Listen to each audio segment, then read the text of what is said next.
Black holes are objects so dense that their gravity is strong enough to prevent light and matter from escaping. They were first theorized by John Michell in 1784, but it wasn't until the 1960s that scientists began making more detailed observations and identifying black holes as a distinct class of celestial objects. Now we know there are many different kinds of black holes out there. Some grow over time by pulling in mass from their surroundings. Others form when very massive stars run out of fuel for nuclear fusion, causing them to implode under their own gravity. And still others result from collisions between galaxies or collisions between two neutron stars, the densest type of star known to exist. Black holes are regions of space-time bending gravity so severely that nothing can escape their grasp, not even light. A black hole is defined by its incredible density and gravitational pull.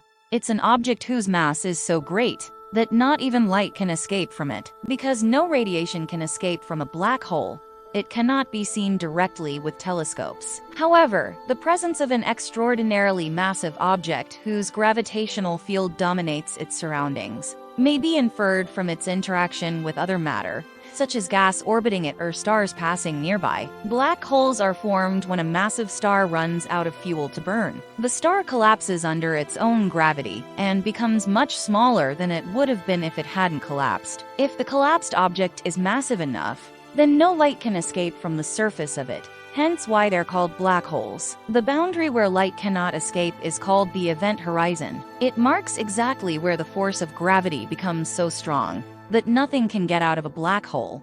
Once it crosses this boundary into the singularity, which will be explained later. A supernova occurs when all or part of a massive star explodes in an immense burst of energy due to nuclear fusion reactions within its core, collapsing catastrophically under their own weight, resulting in an extremely bright event happening, followed by a long period during which there are some remnants left behind, that eventually fade away over time as well, depending on how much material there originally was left behind. After such events happen, for example, neutron stars, more about those later, or white dwarf stars, may still exist, even though there isn't enough mass left over anymore after such events occur, so they're not quite gone yet either. Black holes are regions of space with such a strong gravitational pull that nothing can escape, not even light. They form when a massive star runs out of fuel to burn and collapses in on itself, creating a singularity at its core. In addition to their sheer mass,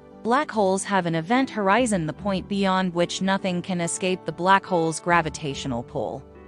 The first black hole was discovered by British astronomer John Michell in 1784, who calculated that an object with more than 2 solar masses would be so dense that it could not be supported by its own gravity, and must therefore collapse inward on itself. In 1915, German physicist Karl Schwarzschild found what he predicted would happen if such a collapsed object had no charge. Matter would fall into the central point faster than light could travel away from it, which would cause an infinite amount of mass. This led him to conclude that matter cannot escape from this region, what we now know as an event horizon. You might think this means it's impossible to see a black hole, but that's not quite right, since we can only see by light bouncing off objects. When something absorbs all light and doesn't emit any, it becomes invisible. Because of this, you can't see black holes directly. They appear like nothing more than a dark spot in space, but there are indirect ways of detecting their presence and studying them.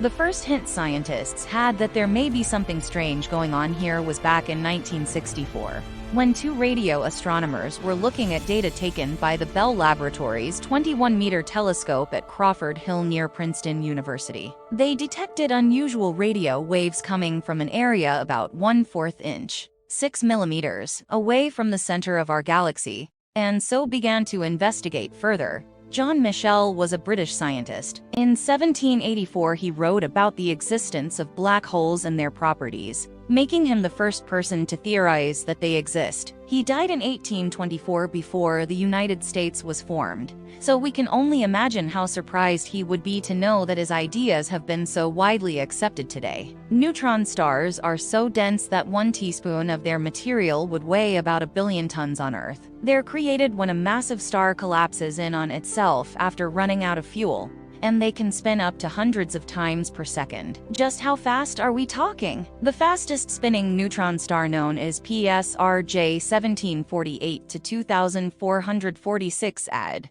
which spins 716 times per second. There is a supermassive black hole at the center of our galaxy, about 26,000 light-years away from Earth. It's called Sagittarius A star. It's the size of millions of suns, and it has a mass 4 million times greater than our sun. Many stars have been pulled into it over time, and have been crushed by its gravity to form an accretion disk around it.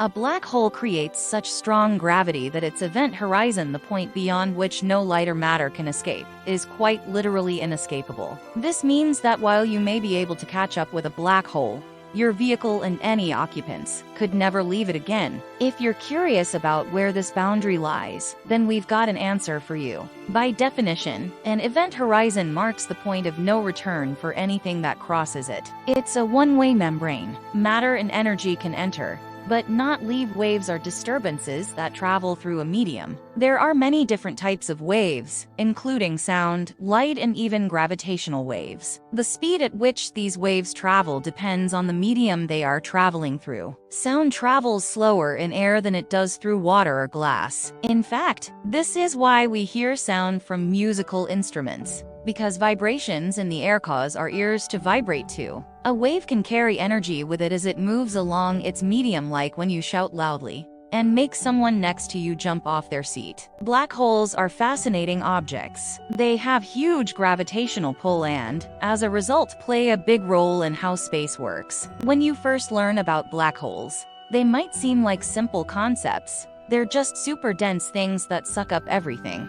But there's actually quite a lot going on. Black holes are formed when massive stars run out of fuel to burn at their core and collapse under their own weight. The force of this collapse causes it to become so compact that nothing can escape its gravitational pull, not even light. Black holes aren't always completely black. Sometimes they emit light from gas clouds orbiting them or from matter falling into them. Black holes are fascinating objects, and discovering more about how they work will teach us more about how space works. Black holes are one of the most important areas of study for astrophysicists because they give us insight into other areas, such as general relativity, quantum mechanics, and even cosmology itself. With so much to learn from these objects, we should be thankful that there are people like Hawking who devote their lives towards understanding them better.